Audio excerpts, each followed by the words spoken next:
Rahul Gandhi vote అధికార యాత్ర ప్రారంభిస్తే ఇమ్మీడియట్ గా బీజేపీ తరపున వకాలత పుచ్చుకున్నట్టు భయపడ్డటువంటి ఈసీ ఇలా ముందుకొచ్చి ఒక ప్రెస్ మీట్ పెట్టింది.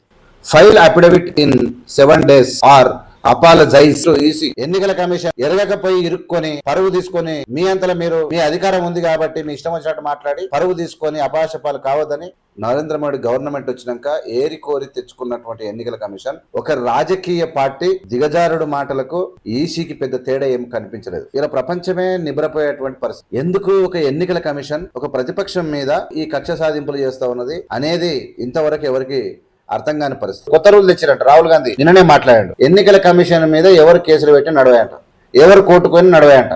ఇదేం దొంగ పద్ధతి, ఇదేం మోసం, ఇదేం దౌర్భాగ్యం.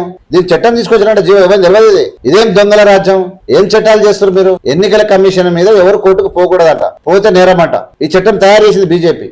అడిగింది ఇస్తే కొంపలు మునిగింది ఏముందంటే కాకమ్మ కబుర్లతో ఇలా కాలం వెళ్ళబుచ్చుకుంటున్నటువంటి ఎన్నికల కమిషన్ ఖచ్చితంగా ప్రజల ముందు దొరికిపోయిందని చెప్పాలి. అనవసరంగా ఉండి లేని తెలివితో మసి ఊసి మారడిగాలు అమ్మనికపోతే పోయేది మీ పరువే, దొరికేది ప్రజలకే అన్న పద్ధతిని మరుస్తున్నటువంటి వీళ్ళ తెలివిని ప్రదర్శనకి ప్రయత్నం చేస్తున్నారని సందులో సడేమి అటువంటి ఏదైనా ఒకటి కారణం చూపించి తప్పించుకునే ప్రయత్నమే చేసిరు తప్ప ఎక్కడ కూడా రాహుల్ గాంధీ గారి యొక్క ప్రశ్నలకు దమ్ము ధైర్యంతో ముందుకు ఈసీ రాలేదు.